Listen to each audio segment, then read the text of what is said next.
हर महादेव। नमस्कार, welcome to my channel Vishal Sharma astro पर। हम यहाँ पर वैदिक ज्योतिष को लॉजिक के साथ और बिल्कुल आसान भाषा में सीख रहे हैं। हम कंसेप्ट सभी वैदिक एस्ट्रोलॉजी के डीपर कंसेप्ट्स ले रहे हैं, लेकिन मैं इसको सरल भाषा में समझाने के लिए बहुत ही प्रैक्टिकल एग्जांपल्स आपके सामने लेकर आता हूं, ताकि हम लोग जो आज की डेट में जेनजी जनरेशन है वो इस सब्जेक्ट को बहुत डीपली समझ सके और आज की डेट में यूट्यूब के ऊपर जो अंधविश्वास और मनगढ़ंत कहानियां बोलकर डराकर अपने चैनल्स मोनेटाइज करने की कोशिशें होती हैं, हम उसको हटकर हम रियल में वैदिक ज्योतिष को सीखने का प्रयास कर सकें। तो अब तक हम राशियों के बारे में पढ़ चुके हैं, ग्रहों के बारे में समझ चुके हैं, हम मूल त्रिकोण स्व राशि के बारे में समझ चुके हैं। मुझे आशा है कि आपने पिछले सारे चैप्टर्स पढ़े होंगे, नोट्स बनाने शुरू कर दिए होंगे। हमने 10th वीडियो में भाव के कारक तत्वों के बारे में बात करी। हमने प्रथम भाव, द्वितीय भाव और तृतीय भाव के बारे में बात कर ली। ये एक बार आप चैप्टर देख लीजिए, ग्रहों के मूल त्रिकोण, इसको याद कर लीजिए, ये आपको कंठस्थ हो जाना चाहिए। ठीक है, हमने बात करी कालपुरुष की कुंडली की, जिसमें कि यही भाव कालपुरुष के कुंडली भी उनकी यही है। हमने ये जाना कि भाव बदलते नहीं है, चाहे किसी की कुंडली भी हो, पहला दूसरा से लेके 12वें भाव तक भाव सेम रहता है, घर वही रहेगा। उसमें राशियां कौन सी आती हैं, उसमें ग्रह कौन से आते हैं, ये पर्सन टू पर्सन वरी करते रहते हैं। अभी हमने जाना तन भाव के बारे में, प्रथम भाव, धन भाव जो दूसरा भाव है और बल भाव जो तीसरा भाव है। आज हम स्टार्ट करेंगे 4th भाव के बारे में। देखिए, 4th भाव जिसको हम बोलते हैं, हिंदी में इसको हम बोलेंगे चतुर्थ भाव। चतुर्थ भाव को हम सुख भाव भी बोल देते हैं। ठीक है जी। अब इसके जो कारक हैं, कारक माना जाता है चंद्रमा को और बुध को। अब यहां पर इंपॉर्टेंट पॉइंट एक साथ ही में नोट कीजिए। अगर 4th हाउस में ही बुध ग्रह आ जाएं, तो बुध का जो रिजल्ट होता है, जो बेनिफिट्स होते हैं, जो फल होता है, वो निष्फल हो जाता है। ये पॉइंट को नोट करके रखिएगा। अब चतुर्भाव से हम क्या देखते हैं? चतुर्भाव से आपका दिखे जाता है कि आपका सदाचार, गुड नेचर, धर्माचार, धर्म के प्रति आपके कैसा आचरण होगा, ये देखा जाएगा। घर देखा जाएगा, घर से निकलना देखा जाएगा। आपके पास क्वेश्चंस आते हैं कि फॉरेन सेटलमेंट होगी, बच्चा फॉरेन जाएगा, पढ़ने के लिए जाएगा, वहां पर जाकर के आप इसकी पीआर हो जाएगी, ये बातें। वाहन, देखिए आदिकाल में वाहन का मतलब लिया जाता था चौपाया, कि चौपाया होगा कि नहीं होगा। चौपाया का मतलब क्या रहता है? चौपाया इज ए 4 पैरों वाला वाहन। उस जमाने में क्या होता था? बैलगाड़ी वगैरह। लेकिन आजकल चौपाहे का मतलब है कार वगैरह होगी कि नहीं होगी। माता का विचार, खेतों का विचार, विश्वास, ट्रस्ट, शास्त्रों का ज्ञान। देखिए, कई लोगों का इंटरेस्ट बहुत होता है अपने वैदिक शास्त्रों को पढ़ने के लिए, और ज्योतिष की तरफ भी ध्यान अगर है तो 4th हाउस आपका अच्छा हो जाना चाहिए। यहाँ पर भूमि, भवन, वाहन, मैंने पहले बात करी आपको। कुएं का विचार, अब कुएं से विचार बोरवेल से भी होता है, और बहुत लोग एग्रीकल्चर फील्ड वाले भी हैं जो आपके पास अपनी कुंडली लेकर आएंगे। पानी का विचार यहां से किया जाता है, और माता के मातृ पक्ष की तरफ का विचार भी इसी भाव से किया जाता है। मातृपक्ष बोले तो आपके नानका परिवार। शुद्ध बुद्धि, देखिए टेररिस्ट की भी तो बुद्धि होती है, ठीक है जी, चोरों की भी बुद्धि होती है, लेकिन बुद्धि शुद्ध है या नहीं, इसका विचार। पिता की आय का विचार यहां से किया जाता है। झूठा आरोप किसी ने आपके ऊपर लगा दिया हो, उसका विचार यहां से किया जाता है। राजनीति का विचार यहां से किया जाता है। जनता का विचार यहां से इस भाव से किया जाता है। शिल्प, यानी शिल्प का मतलब यहां पे होता है आर्किटेक्टर। देखिए, शिल्प का मतलब है कि आप अपने आप को किस तरह से सुखी बनाते हैं। ठीक है जी, इस चीज का विचार इसी भाव से किया जाता है। आप अपने आप को सुखी बनाने का विचार इस भाव से किया जाएगा। ठीक है, अब इसमें एकेडमिक एजुकेशन आपकी टिल 12th क्लास तक की जो बेसिक एजुकेशन है वो भी विचार आपका 4th हाउस से ही किया जाएगा। अभी आप इस टेबल को ध्यान से देख लीजिए, मैं इसको रब कर देता हूं। मतलब कि हमने 4th हाउस के बारे में पढ़ा, ठीक है जी। इसका मतलब है सुख भाव। अब हम बात करेंगे 5th के बारे में। 5th भाव, इसको हम त्रिकोण भी बोलते हैं। त्रिकोण को शुभ माना जाता है। हमने जाना था कि 5th भाव को 9th भाव को शुभ माना जाता है। अब लगन को भी कई तो त्रिकोण मानते हैं, लेकिन लगन खुद में ही शुभ होता है, तो इसलिए इसको हम त्रिकोण नहीं बोलते। कई शास्त्रों में इसको त्रिकोण बोला गया है, कईयों में नहीं बोला गया, लेकिन लगन अपने आप में शुभ ही होता है। और लेकिन त्रिकोण में 5th और 9th को एक खास, जिसको कहते हैं, इंपॉर्टेंस दी गई है। अब हम बात करेंगे 5th हाउस की। 5th हाउस एक बहुत ही इंपॉर्टेंट हाउस है, पंचम भाव। इसको प्रेम सुख भाव भी बोला जाता है। इसको पुत्र भाव भी बोला जाता है। संतान, स्पेशली नर संतान का विचार इस भाव से किया जाता है, ठीक है जी। अब इसके जो कारक हैं, इसके जो कारक तत्व हैं, गुरु हैं। गुरु इसके कारक तत्व हैं, यानी कि जुपिटर। लेकिन अगर गुरु यहां पर खुद आ जाएं तो इस भाव को खराब कर देते हैं, ठीक है, ये नोट कर लीजिएगा। देखिए, जो साथ साथ सुनेंगे पढ़ेंगे वही इन बारीकियों को साथ साथ समझेंगे। अब यहां से हम क्या देखते हैं, संतान, पिता के पुण्य कार्य, पिता के पुण्य कर्म, राजा, मंत्री। अब पॉलिटिक्स में भी तो लोग जाएंगे ना, वो भी तो यहीं से देखा जाएगा। सदाचार, गुड डीड्स, मन, हायर एजुकेशन। अब विद्या, इट इज नॉट इंपॉर्टेंट कि विद्या फॉर्मल एजुकेशन ही हो। अब कोई हैंड्सक्राफ्ट पे है, वो भी तो विद्या की श्रेणी में ही आएगी ना। अब धार्मिक कथा करने वाला इंसान, this is one of the growing profession, so कोई बुरी बात नहीं है। खुशखबरी का विचार इस भाव से किया जाएगा।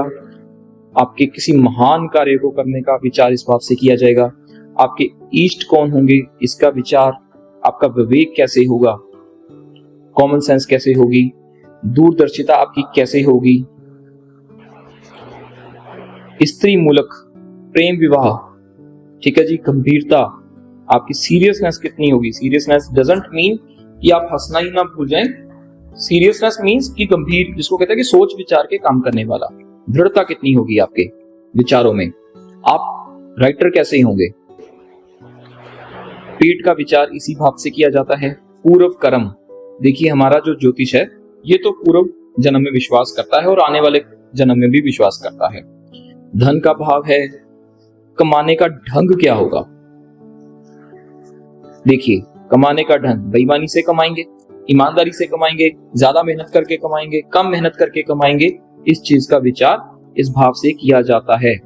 अब पंडिताई का काम, परंपरा से मंत्री पद का विचार,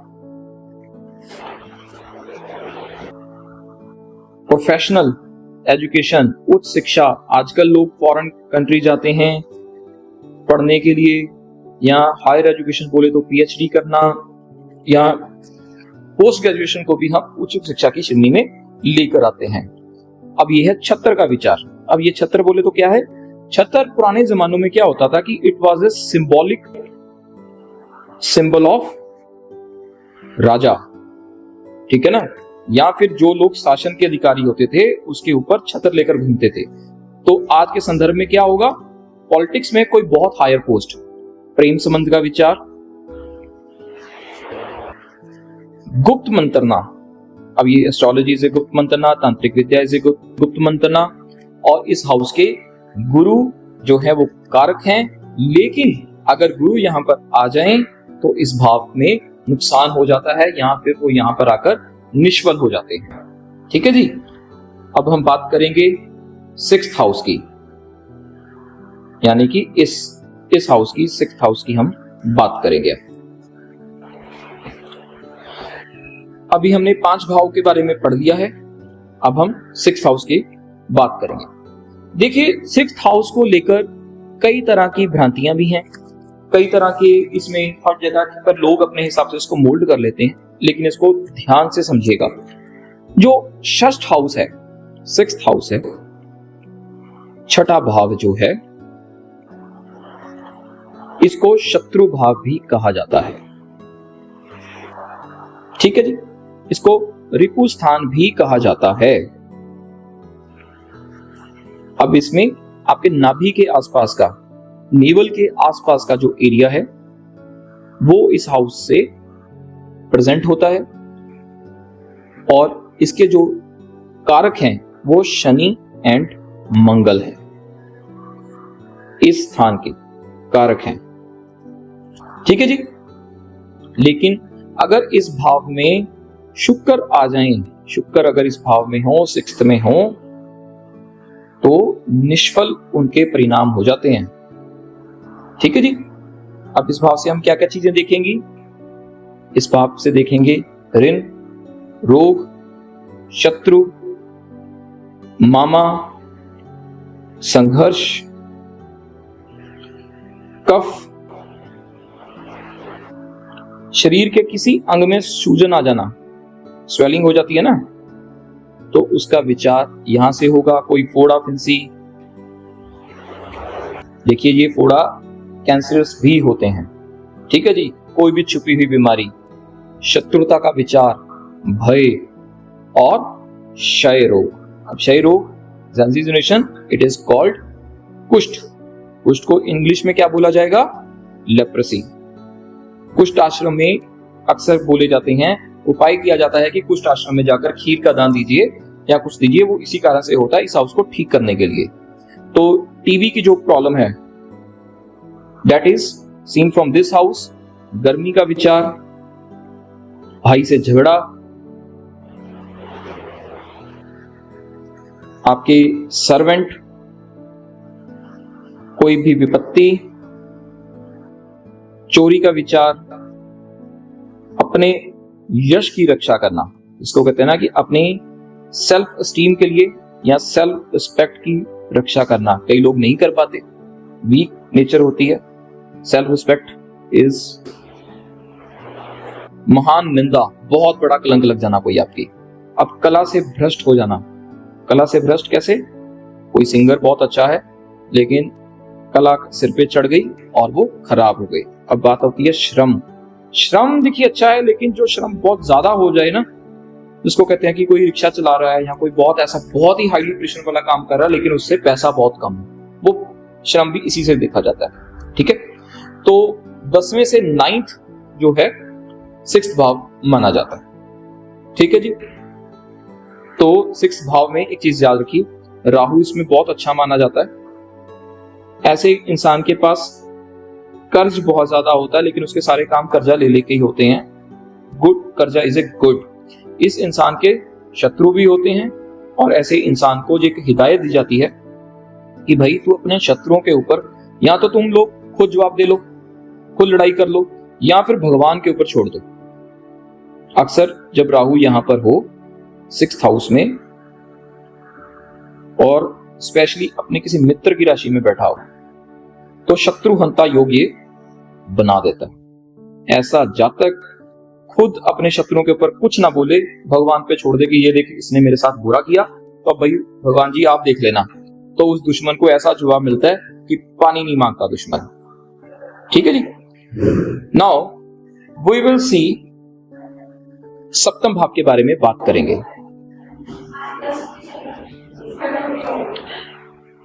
अब बात करते हैं 7वें भाव की, जिसको भोग भाव, जाया भाव बोल देते हैं। पेडू स्थान जो होता है हमारी बॉडी का, ठीक है, आपके नेवल एरिया से थोड़ा सा नीचे पेडू स्थान जो है, इसको 7वां भाव डिनोट हम करते हैं इसको इस जगह से। देखिए, विवाह का विचार जब किसी की शादी हो तो हम इसी जगह से देखते हैं कि पति कैसा होगा, पत्नी कैसी होगी, लाइफ पार्टनर कैसा होगा, बिजनेस पार्टनर कैसा होगा। ठीक है। आपका एक्स्ट्रा मैरिटल अफेयर्स, व्यभिचार, भोग कैसा करेंगे आप, मैरिज अच्छी होगी नहीं होगी। देखिए मैरिज इज आल्सो ए भोग, पौष्टिक भोजन, न्यूट्रिशंस फूड आपका जो है वो मिल पाएगा कि नहीं मिलेगा, पौष्टिक भोजन भी मिलना। देखिए शायद आप जो वीडियो देख रहे होंगे आपको लगता होगा कि ये कौन सी खास बात हुई, लेकिन देखिए हमारे इंडिया में ही ऐसी बहुत सारी फैमिलीज हैं जहां पर भरपेट खाना लोग नहीं खा पाते।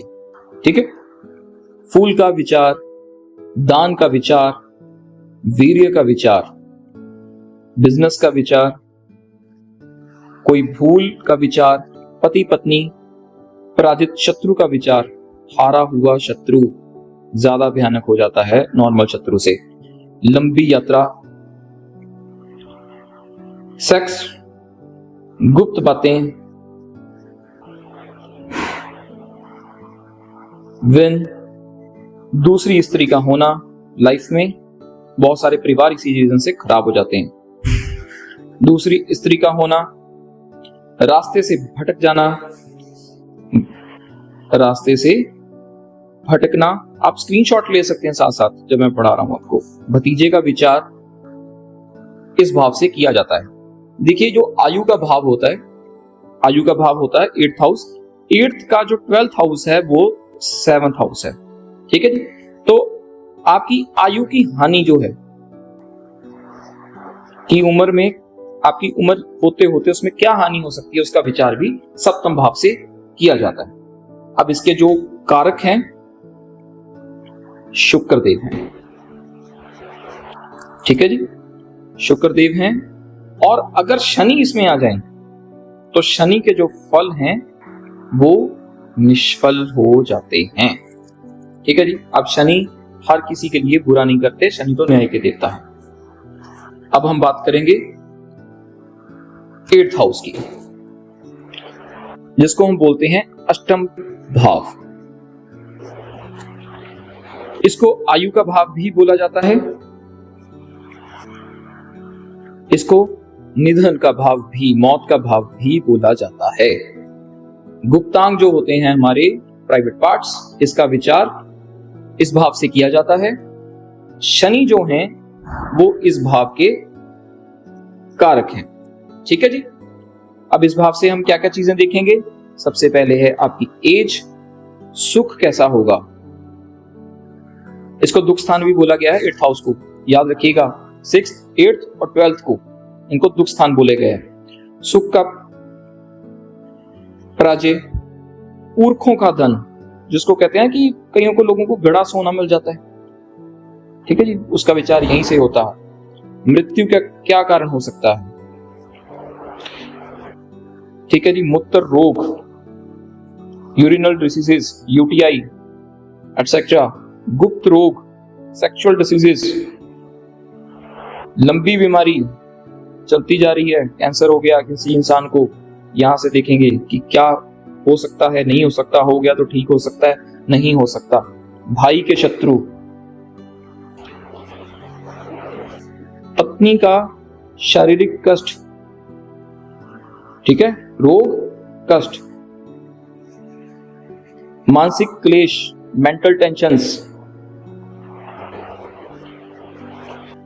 आलस्य, लिथार्जी, राज्य का दंड। अब राज्य का दंड क्या होगा, कानून के द्वारा कोई भी मिला हुआ आपको दंड में लग गया। ठीक है, भय का, वस्तुओं का नाश,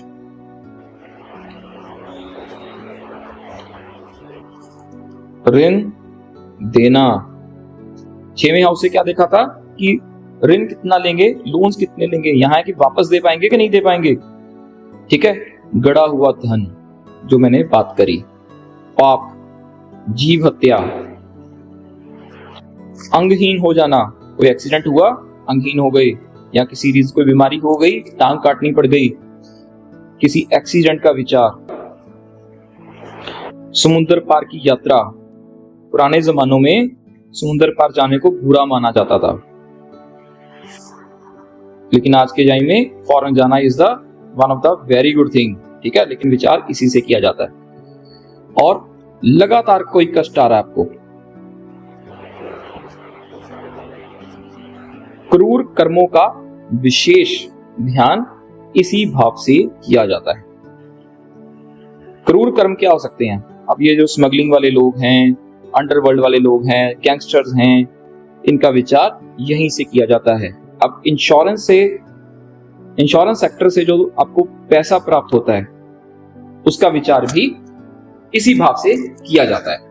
तो आज हमने जो चैप्टर करे वो हमने करे 4th हाउस से लेकर 8th हाउस तक हमने समझा। वीडियो लंबी ना हो जाए इसलिए मैं इसको यहीं पे थोड़ा स्टॉप कर रहा हूं, और साथ ही हम नेक्स्ट वीडियो में ही आप जानेंगे 9वें भाव से लेकर 12वें भाव तक क्या क्या फल होते हैं। आप इस चैनल को सब्सक्राइब कीजिए, नोट्स बनाते रहिए।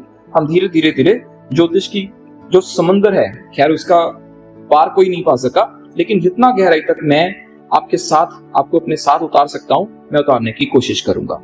करता करे ना कर सके, शिव करे सो होए। ये बात मैं फील करता हूं, आई होप सो आप भी फील करेंगे। धन्यवाद।